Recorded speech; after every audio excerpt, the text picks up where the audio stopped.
요한복음 말씀은 요한복음 8장 12절 한 절입니다.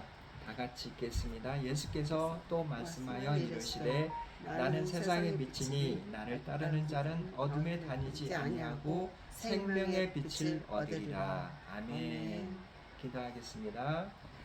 사랑의 하나님 감사합니다. 저희가 이 세상을 살아갈 때 이 세상은 하나님의 빛이 비치지 않는 캄캄한 어둠 속에 있습니다. 생명의 빛인 주님의 그 빛이 저희와 함께 할 때 저희가 어둠 속에 거하지 않고 온전히 하나님의 그 밝음에 하나님과 동행할 수 있음을 이 시간 말씀을 통해서 저희가 선포하고자 합니다.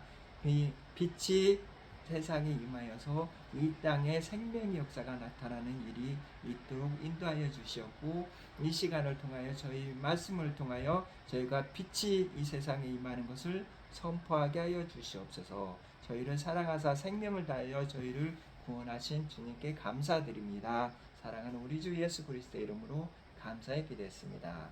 아멘. 여기에서 예수님께서는 선포를 하십니다. 나는 세상의 빛이라고. 아멘. 따라서 빛에 따르는 자들은 어둠에 다니지 아니하고 생명의 빛을 얻으리라고 선포하십니다. 빛은 곧 생명이라고 말씀하고 계십니다.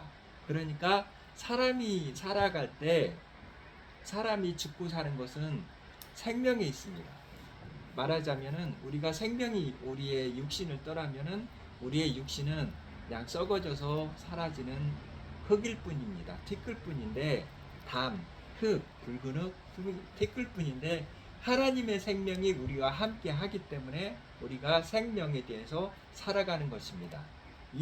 그래서 우리가 그런데 사람들은 생명에 대해서 잘 모르고 있는데 이 생명이 바로 예수님이라고 하시고 이 생명이 바로 빛이라고 성경 말씀에 대해서는 선포하고 있습니다. 우리가 성경을 통째적으로 볼 때 여호와 하나님께서는 여호와의 절기라고 해서 우리에게 7 절기를 줬습니다. 하나님의 모든 계획은 이 7 절기 안에 들어있는데 먼저 6월절은 우리가 마땅히 지중에서 태어났다고 하잖아요. 우리는 모든 사람이 주인이라고 하는데 그것을 부인하는 사람들이 너무 많습니다. 가족에서는 나처럼만 살아봐 이렇게 하는 사람들도 많고, 내가 왜 주인이야? 무슨 죄를 지었다고 이렇게 나는 비교적 남들보다 착하고 선하고 봉사활동도 많이 하고 구제도 많이 하고 착한 일도 많이 했다고 선포하는 사람도 있습니다. 사람들은 그러나 모든 사람들은 죄 중에 태어났기 때문에 죄인입니다. 왜냐하면은 우리의 조상이 죄를 가지고 있었고 우리 조상이 죄에 팔렸기 때문에 우리도 죄에 팔려 있는 그 소속이 죄인이라는 것이죠. 이것은 내가 죄를 짓고 안 짓고의 문제가 아니라 나의 소속이 하나님에 속해 있냐 마귀에게 속해 있냐 이 소속의 문제이기 때문에 우리 조상들이 마귀에게 속해 있기 때문에 우리가 마귀에 속한 죄인이라는 것입니다. 근데 우리의 소속을 옮기려고 하면은 대가가 필요한데, 그래서 우리의 소속을 옮기기 위해서 6월 우리의 죄로 인한 심판이 넘어가기 위해서 그 대가를 어린 양께서 지불하셨다는 거죠. 그래서 우리가 어린 양의 그 피로 인해서 6월이 우리의 심판이 넘어갔고, 그 다음에 그 기간을 무교절이라고 해서 우리가 정결케 하는 7일을 지내게 되는 것입니다. 그래서 우리의 모든 그 죄와 모든 허물들을 다 주님 앞에 구하고 내어버리고 회개하는 기간을 7일을 거치게 되고, 그 결과로서 우리가 새 생명으로서 부활하게 되는 쉽게 말하는 우리가 세례를 받아서 새 생명으로 거듭나게 되는 그런 주님의 역사가 있게 되는 겁니다. 그런데 이게 회개라는 것은 7일 동안에 우리가 완벽하게 해서 우리의 몸과 우리 영혼과 모든 것을 다 깨끗이 씻어버리면 되는데 좋은데, 우리가 연약하기 때문에 7일만으로서는 이게 부족하다는 거예요. 우리가 완전히 부족하게 새롭게 새 생명이 되기 위해서는 부족하기 위해서 7일을 7번 반복하는 기간을 우리가 거쳐서 정결하게 되는 그 기간을 거치게 되는 것이죠. 그런데 7일에 49 완전히 정결하게 되면은 우리 이 육체에 새 생명이신 성령님께서 들어오시게 되는 겁니다. 성령님께서 우리 안에 들어오시며 하나님의 말씀이 선포되게 되고 하나님의 말씀을 우리가 생명으로 받아들이게 되고 그 말씀에 따라서 살아가겠다는 결단을 하게 되고 우리의 그 결단을 이루기 위해서 성령님께서 우리에게 내주하셔서 우리와 동행을 하시게 되는 오순절을 겪게 된다는 것입니다. 그래서 오순절이 우리 마음에 오게 되면 성령님께서 우리와 오게 되면 우리가 성령님의 그 은혜로와 도우심으로 인해서 역사하심으로 인해서 이 여름을 지나는 계절의 그 뜨거운 태양과 태풍과 우리를 쓰러뜨리는 모든 바람들을 견디게 되고 가을에 돼서 우리가 출수를 하게 된다는 것입니다. 그래서 나팔절이 울리게 되고 그 성령님의 역사로 인해서 인도함을 모든 백성들은 나팔과 함께 하나님 앞에 추수가 된다는 것입니다. 추수가 되는데 문제는 이게 있어요. 성령님이 내주하신 이방 교회들은 나팔 소리와 함께 다 같이 추수가 돼서 하나님의 곳간에 추수가 되는데 이걸 우리는 휴거라고 말하잖아요. 그런데 성령님이 내주하심이 없는 그 이스라엘 민족은 어떻게 할 것이냐는 거죠. 이 사람들에게는 다시 예수님을 구주로 영접하지 않은 그 속죄의 5일간의 기간이 주어진 게 된다는 것입니다. 그래서 그 전에 오순절을 통해서 오순절과 그 다음에 나팔절을 통한 열흘 사이에 40일을 정해서 모세가 이스라엘 민족이 그 금송아지를 모세가 시내산에 올라가 있는 동안 금송아지를 만들어서 우상을 섬겼던 것에 그 회개하기 위해서 다시 시내산에 올라가잖아요. 40일 동안 다시 떡도 먹지 않고 물도 마시지 않고 하나님 앞에 대면을 해서 새로운 돌판 2개를 가지고 내려오게 됩니다. 이 40일 동안에는 온전히 내가 사람과 사람 사이에 있었던 것을 다 회개하게 하는 시간이죠.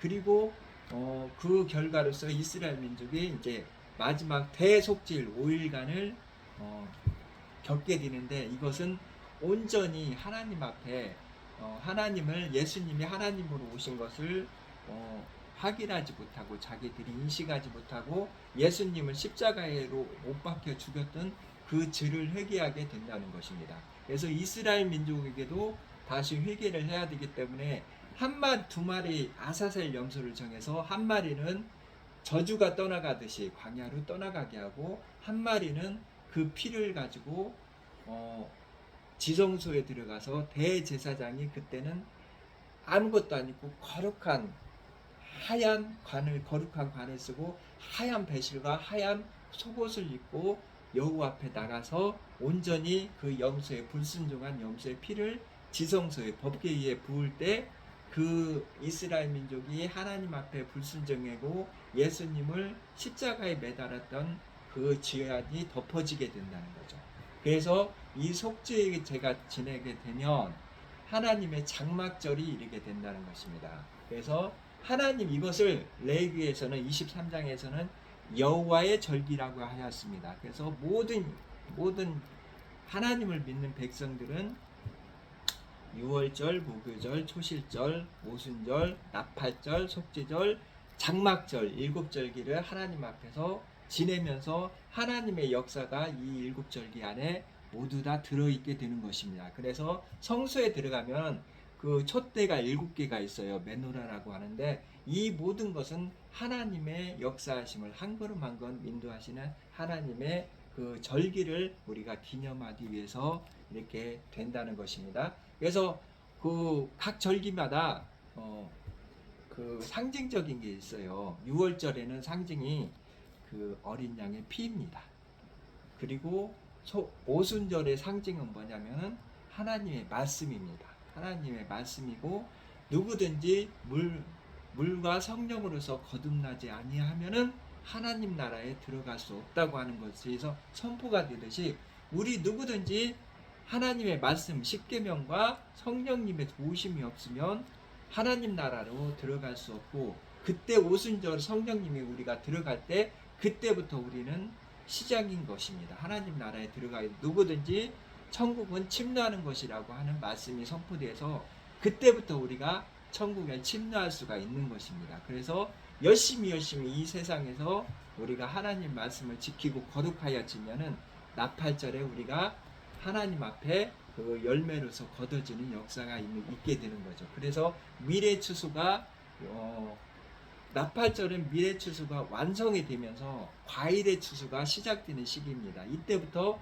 다시 하나님께서는 이방인의 추수를 마치고 이제 유대인의 추수를 하게는 과일의 추수가 되는 포도와 무화과와 이런 과일들을 추수하는 계절로 들어가게 되는 것입니다. 그래서 장막절에는 모든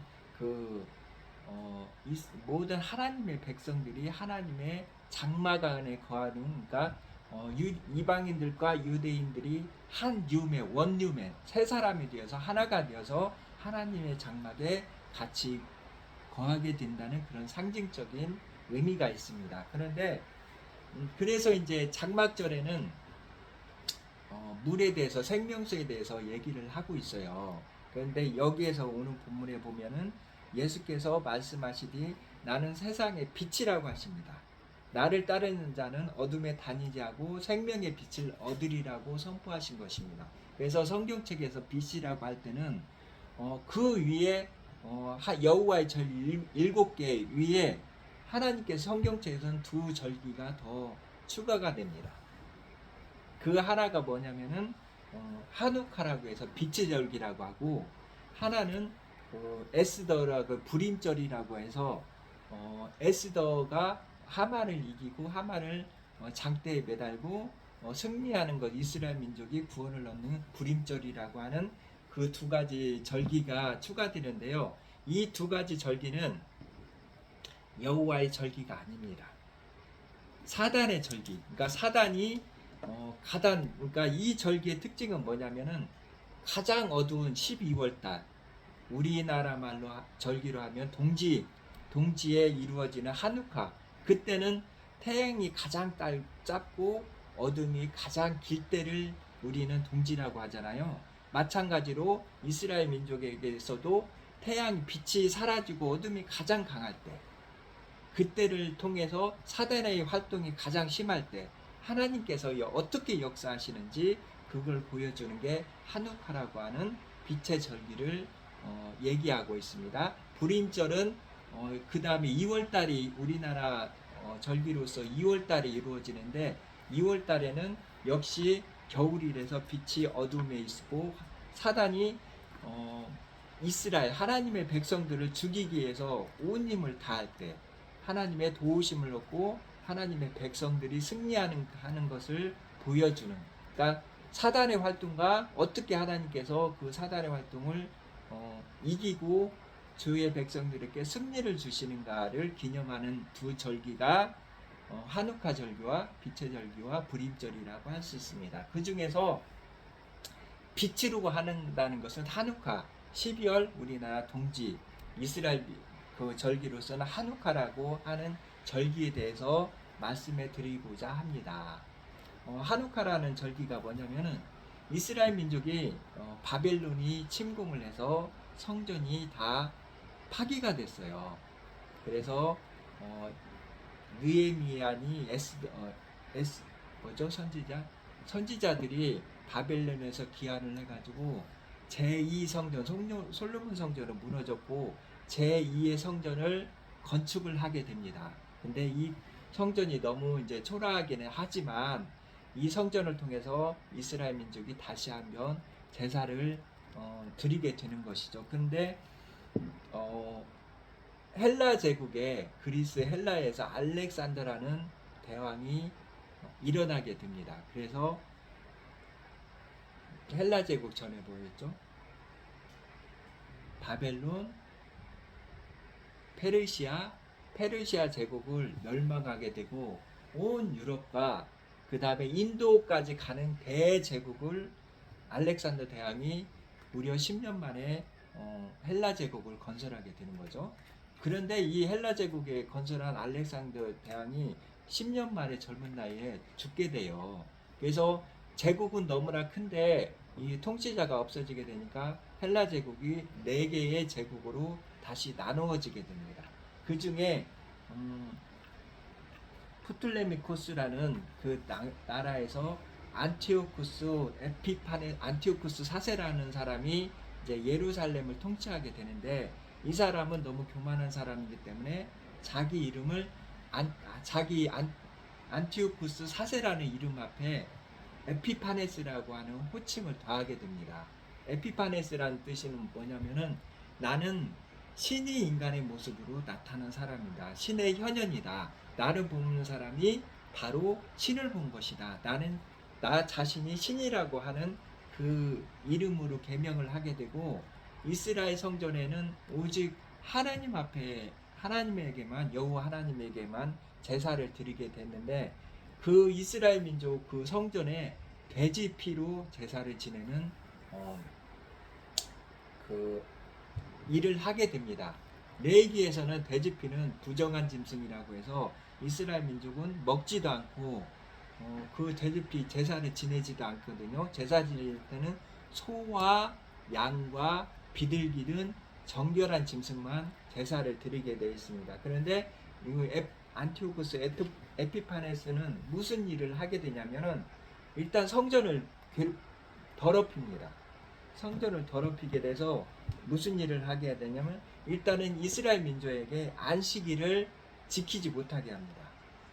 안식일을 지키지 못하게 되면 이스라엘은 그 신앙이 대대로 이어지는데, 이스라엘 자손들이 후손들에게 안식일을 가르칠 수가 없어요.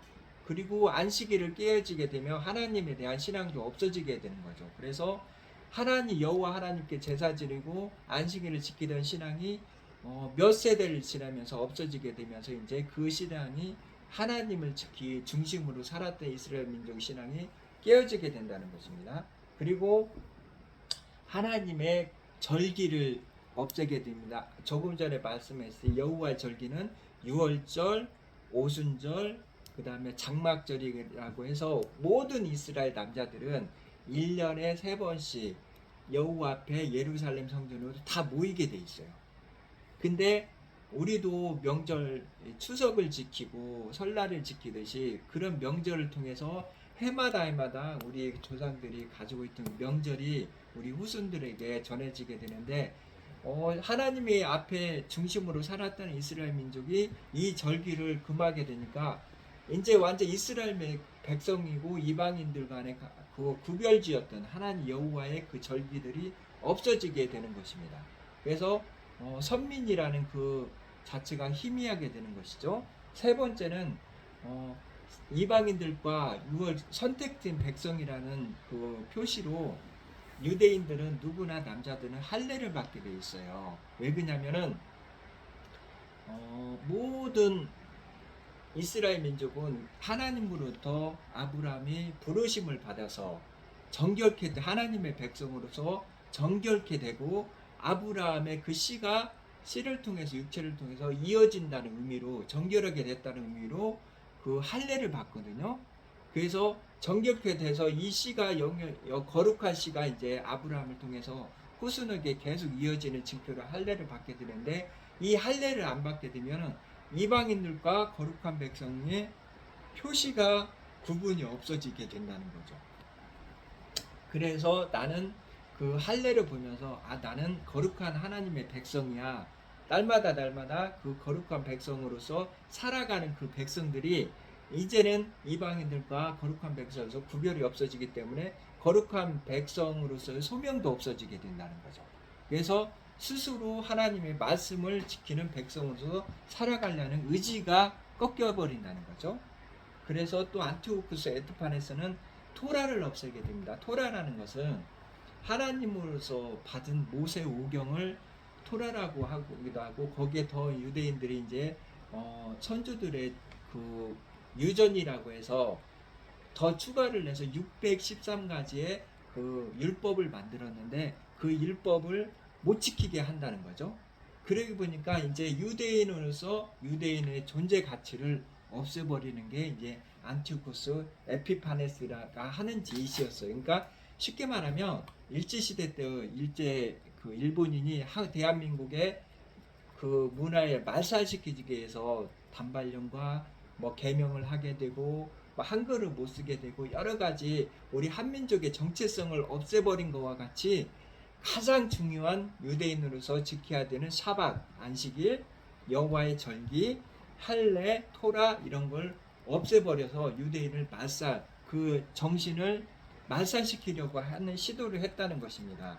그래서 그 가장 거룩한 성전에 정결한 짐승으로서 제사를 지내는 게 아니라 돼지, 가장 불결한 돼지를 통해서 제사를 지내는, 그러니까 성전을 더럽혔다는 거죠. 성전이라는 것은 일종의 빛이거든요. 그 빛을 보고 우리가 하나님의 빛을 보고 따라가서 그 빛 안에서 살게 된다는 것인데, 우리가 또 하나님의 교회를 또 촛대라고 합니다.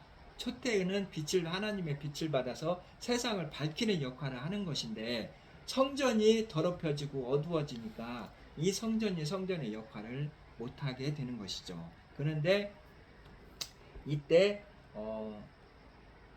그 마카비라고 하는 그 제사장 그룹이 모딘에서 마띠디아를 통해서 이렇게 다시 이루어지게 됩니다. 이제 이 성전은 하나님을 제사하는 그런 거룩한 성전이 아니라 돼지 피로서 제우스를 섬기는 헬레니즘의 그 성당의 그 헬레니즘으로 더럽혀진 그 성전을 제사장들이 반기를 모여서 마띠디아를 통해서 제사장들이 모여서 30만이나 헬라 군대와 이스라엘의 제사장 3만이 같이 싸우게 되면서 실질적으로 3만이 30만하고 싸우게 되는데 하나님의 도우심을 해서 이기게 되는 거죠. 그래서 다시 성전을, 어두워진 그 성전을 다시 빛의 성전으로 맡게 돼서 여인의 뜰이라고 하는 게 있어요. 가장 어두울 동짓달에 여인의 뜰에 네 군데에 이제 올리브 기름을 잔뜩 해서 다시 불을 정화를 하면서 그곳에서 밤새도록 무슨 일을 하게 되냐면, 하나님 앞에 가장 이스라엘 민족의 어른부터 나와서 자기 죄를 고백하고 자기 죄를 하나님한테 용서를 구하는 축제를 벌이게 됩니다. 그러면 거기에 여인의 뜰에는 여인들도 들어갈 수 있기 때문에 여인들이라고 했거든요. 그리고 거기에서는 여인들에는 봉헌 상자가 있어요. 그래서 누구든지 하나님에 대한 속죄의 그 은혜로서 자기 마음대로 헌금을 할 수 있는 그런 그 헌금함이 있는 거죠. 그래서 이것은 여자나 남자나 어른이나 아이나 할 것 없이 누구나 하나님 앞에 성전에 들어와서 자기 죄를 고백하고 용서받고 그에 대한 은혜로서 헌금을 하는 것이죠. 그래서 과부가 2렙돈을 넣어서 용서받은 것이 예수님에게 칭찬을 받은 것이 바로 이 여인의 뜰인 것입니다. 여인의 뜰에서는 가장 중요한 게 뭐냐면은 누구나 와서 죄를 고백하고 그 빛 안에 있으면 모든 사람들이 자기 모든 게 드러나게 되잖아요. 빛 안에 있으면 누가 자기를 숨길 수가 있어요. 그런데 성전이 다시 빛이 회복되니까 누구나 이제 성전이 있는 역할이 뭐냐면 하나님한테 제사도 지내지만 내 죄를 용서함을 받을 수 있는 게 성전이거든요. 근데 그동안 돼지피로 제우스에게 제사를 지내서 그걸 못했다가 이제는 누구나 하나님 앞에 나와서 자기의 빛 앞에서 자기의 죄를 고백하고 용서를 받고 거기에 대한 감사의 마음으로 헌금을 할 수 있게 하는 그런 일을 그 한우카 절기에 했다는 것입니다. 그래서 빛의 절기라고 하는 것은 바로 빛 대신 하나님을 얘기를 하는 것이고, 성전이 빛이 회복됐다고 하는 것을 얘기하는 게 바로 한우카 절기라는 것이죠. 그래서 이스라엘 민족이나 누구에나 하나님을 믿는 사람에게는 빛 앞으로 나오는 게 가장 중요하고, 왜냐, 빛 앞으로 나와야 자기 어둠을 알 수가 있고 빛 앞에 나와서 자기 어둠을 발견하게 되고 하나님 앞에 고백하게 되고 용서를 받게 되고 그에 대한 감사를 드릴 수 있는 이 빛의 절기가 회복되는 게 바로 한우카에 되고, 우리가 나의 어둠과 나의 죄와 나의 더러움을 하나님 앞에 예수님 앞에 보내서 그 보혈로 씻게 되게 되면은 다시 그 다음에 얻을 수 있는 은혜가 뭐냐면은 생명을 얻을 수 있다는 은혜인 것입니다. 이게 바로 12월 동짓달에 예수님께서 이 말씀을 선포하고 계시는 것입니다. 가장 어두울 때, 가장 어둠 속에 있고 가장 빛이 없을 때 예수님께서는 나는 세상의 빛이라고 선포하시는 것입니다. 그래서 나를 따르는 자는 아무리 어두운 동짓달이라고 하더라도 어둠에 다니지 아니하고 생명의 빛을 얻는다고 하는 것입니다. 이게 예수님께서 한우카 절기, 빛의 절기에 모든 하나님의 백성들에게 선포하시는 빛의 은혜인 것입니다. 그런데 이때 무슨 일이 벌어지냐면요, 비누카 한우카 절기를 해서 모든 이스라엘 민족이 용서함을 받고 날이 샜어요. 자기가 하나님 앞에 용서함을 받았고 하나님의 백성으로 거듭났으니까 얼마나 모든 사람들이 그 다음 날은 새롭게 태어난 거잖아요. 죄인에서 새로운 하나님의 백성으로 태어났는데 이 백성들이 가장 기뻐해야 될 그 순간에 무슨 일을 하냐면은 음행한 여인을 끌어다가 정지를 하는 역할을 하는 것입니다. 음행한 여인을 끌어다가 광장에 끌어놓고 예수님한테 이 여인을 율법에 의해서 돌로 쳐주려고 했는데 어떻게 할까요? 이렇게 예수님한테 묻는 짓을 하는 것입니다. 근데 이 사람들은 지난밤에 무슨 일을 겪었죠? 자기의 죄를 용서받는 은혜를 겪었어요. 자기들은 하나님 앞에 나와서 죄를 고백하고 용서함을 받았는데 자기가 용서함을 받은 그 기쁨을 가지고 있는 이 사람들이 그 용서의 기쁨을 가지고 또 다른 여인을 광장으로 끌어다가 심판하고자 했던 것이죠. 그러면 자기들은 죄를 용서받고 이 여인은 정죄하면 하나님 앞에서 하나님이 나는 너희들을 용서해 줬단 말이야. 지난 밤에. 근데 너희들은 이 여인을 정죄하는 게 하나님 입장에서 보면은 이게 상식적으로 말이 안 되는 거라는 거죠. 그리고 정죄를 하려고 하면 당연히 음행을 저질러고 했기 때문에 상대방이 있을 거라는 거잖아요. 둘이 데리고 와야 되는데 왜 남자는 안 데리고 오고 상대적으로 약자인 여자만 데리고 왔냐는 거죠. 이게 이 심판이 공정하려고 하면은 남자와 여자가 같이 데리고 와서 심판을 받아야 마땅한 거잖아요. 여러분, 이 하나님 나라에서 이런 게 공평하신 겁니까? 예수님께서는 이걸 말씀하고 있는 것입니다. 예수님께서 땅에 쓰셨어요. 차마 이거 예수님께서는 하나님이시잖아요. 지난밤에 무수하게 많은 사람들을 용서해주고 그 용서함의 기쁨으로 밤새 춤을 추었던 사람들이 그 용서의 기쁨을 모르고 다음날엔 또 다른 여자를 정지를 해서 돌로 쳐주겠다고 한 것입니다. 그러면 지난밤에 용서해줬던 하나님은 보람이 있을까요? 후회를 용서해줬던 거 후회하게 만드는 거잖아요. 내가 지난밤에 너희들을 용서해줬는데 너희 그 용서는 어디 가고 너희가 또 한 사람을 정죄하여 죽이려고 하느냐. 빛이 그 사람들에게만 비치고 그 여인에게는 비치지 않았을까요? 지난밤에 그 사람들을 용서했던 하나님이 이 여인의 죄는 용서하지 않을까요? 하나님의 기준에서는 모든 사람들이 속죄의 은혜는 자기에게 있는 게 아니라 하나님께 있습니다. 하나님의 은혜로서 용서함을 받을 것인데 누구는 그 은혜를 받고 누구는 은혜의 대상이 아닌가요? 그러지가 않지 않습니까? 우리가 이 세상을 살아갈 때 여인의 뜰에서 살아가야 된다고 생각합니다. 내가 얼마나 잘나서 나는 용서받고 나는 그 용서받은 은혜로서 누구를 정죄할 수 있는 건 아닙니다. 오직 사람의 죄를 용서하고 깨끗하게 할 수 있는 것은 나에게 있는 것이 아니라 하나님께 있다는 거죠. 그러면 누군가가 우리 죄에 묻혀서 있고 죄 중에 사로잡혀 있다면 우리가 그 사람을 정죄하는 것은 하나님 나라의 뜻이 아닌 것입니다.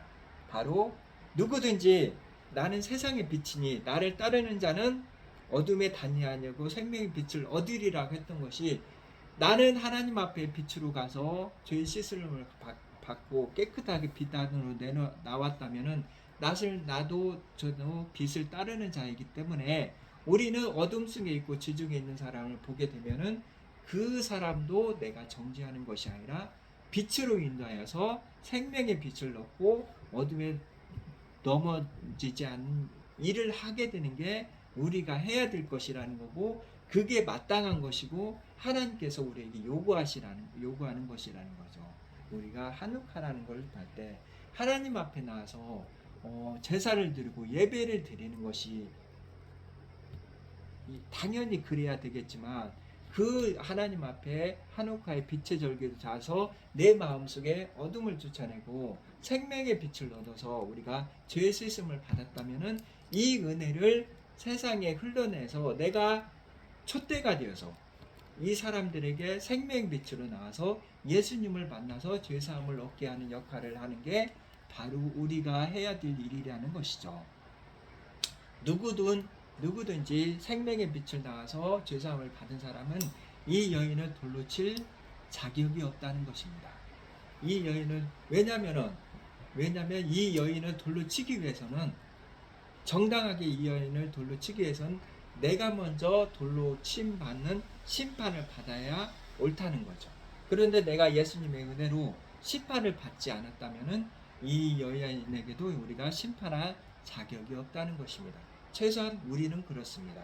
세상 사람들은 모르겠지만 우리는 그래서 내가 빛 앞으로 와서 심판을 받지 않았다면 이 여인도 심판을 받지 않도록 인도하는 게 하나님의 백성의 일이라는 것입니다. 하나님께서는 우리가 어둠 속에 있지 않고 어둠을 이기고 승리하기에는 방법을 우리에게 제시해 주셨습니다. 바로 우리가 빛으로 나오는 것이고, 그 빛 안에서 예수님을 발견하는 것이고, 예수님 안에서 생명의 빛을 얻기 위해서는 내 더러움을 씻어버리는 게 하나님이 저희에게 제시하신 방법이라는 것이죠. 그래서 우리가 예수님을 믿고 하나님을 믿고 감사하다고 이 세상에서 바리새인과 같이 내 스스로의 권위를 높이는 것은 하나님에서 원하는 건 아니고, 우리가 생명의 빛으로 나와서 죄 씻음을 받은 이것을 귀히 여기라는 거죠. 이 자체가 너무나 귀하면은 우리가 다른 사람을 심판하는 권세를 내려놓게 된다는 거죠. 왜냐하면은 내가 얻은 생명이 귀하니까 다른 사람도 이 생명을 얻어서 귀히 여기게 되기를 바란다는 거죠. 이 여인의 뜰에는 빛도 있지만 헌금통도 있습니다. 봉헌함도 있습니다. 우리가 마찬가지로 11조에서도 말했죠. 11조라는 것은 내가 드림으로 해서 복을 얻는 게 아니라 내가 하나님을 통해서 이기는 자가 되고 이스라엘이 되고 승리자가 되었기 때문에 그 은혜가 너무 감사한 것에서 내가 하나님 앞에 자원해서 감사함으로써 11조를 드리는 게 되고 주님의 백성으로서 살게 되는 것을 우리가 마음의 표현이라고 하는 거죠. 그래서 11조라는 것은 미리 내서 아브라함도 야곱도 그랬어요. 내가 형에게 쫓겨나서 죽게 되어서 도망을 가지면 하나님께서 나를 살아서 돌아오게 되면은 내가 그때 11조를 드리겠습니다. 하나님한테 서원을 해서, 마찬가지로 모든 하란에서 삼촌에게서 핍박에서 벗어나서 다시 두 떼를 데리고 약속의 땅으로 돌아오게 될 때 11조를 드렸듯이, 우리 11조라는 것은 내가 이 세상에서 죄인으로 살게 됐지만 예수님의 은혜로서 하나님의 백성으로서 심판을 받지 않고 거듭나게 되니까 하나님 나를 하나님의 백성으로서 죄를 씻고 하나님의 백성으로서 살게 해주신 하나님께 감사합니다. 의미로 저희가 고백으로서 감사함으로써 드리는 게 11조리, 하나님의 어떠함을 바라서 그렇게 드리는 게 아니라는 거죠. 그래서 하나님의 백성들에게도 여러 가지 차이가 있지만 구원의 은혜가 큰 사람들은 당연히 감사함으로써 11조를 드리게 되고 그를 통해서 멜기세덱이 복을 빌어줬다. 아브라함에게 복을 빌어주고 창대하게 만드는 약속의 언약이 이루어졌듯이 우리도 이제 하나님의 백성이 됨으로써 감사함을 드리게 되면 우리에게 하나님의 복이 쌓이게 된다는 것입니다. 복이라는 거 쌓이는 은혜이기도 하거든요. 그래서 이 복은 나뿐만 아니라 우리 자손들에게 이어지는 복이라는 거죠. 영원히 우리 자손들도 하나님의 백성으로 살게 된다는 것이 바로 하나님의 은혜인 것입니다. 우리가 빛 앞으로 나와서 빛으로 회복돼서 다시 한번 하나님 앞에 빛으로 나와야 돼서 깨끗함에 되는 은혜를 이루게 되고 내가 사방의 골짜기를 다닐지라도 해를 두려워하지 아니할 것은 주께서 나와 함께 하심이라 이 말씀을 붙들고 사는 것입니다. 한우카를 투영해서 빛 되신 주님을 만나게 하는 은혜가 있기를 여러분께 소망하고 당연히 하나님의 백성으로서 예수님을 믿는 사람들은 생명이 얻게 되는 것이고 이 생명은 나를 통해서 세상에 흘러 넘치게 되는 것입니다. 우리가 이 땅에서 살아갈 때 생명의 은혜로서 살 수 있기를 주님께 회복하는 한우카의 절기에 대해서 우리가 배웠으니 그러니까 항상 빛 안에서 생명의 삶을 살 수 있는 주님의 백성으로서 살기를 소망합니다. 기도하겠습니다. 존귀하신 주님 감사합니다. 오늘도 주님의 은혜로 저희가 주님 한우카의를 통해서 빛의 자녀로서 생명에 얻은 자녀로서 살고 있음을 주님 앞에 고백하는 시간을 갖게 되었습니다.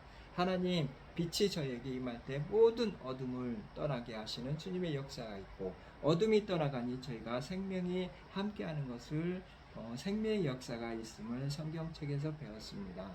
빛 되시고 생명 되신 주님을 우리가 굳게 잡고 언제나 천국 가는 그날까지 같이 동행하여서 주님의 빛의 열매를 맺을 수 있는 주님의 백성으로서 살게 하여 주시옵소서. 사랑하는 우리 주 예수 그리스도의 이름으로 감사히 기도했습니다. 아멘. 내게 있는 모든 것을 아낌없이 드리네. 사랑하고 의지하여 주만 따라가겠네. 주께 드리네. 또 녹화요? 아니 주께 드리 저장을 어떻게 하는 거야? 사랑하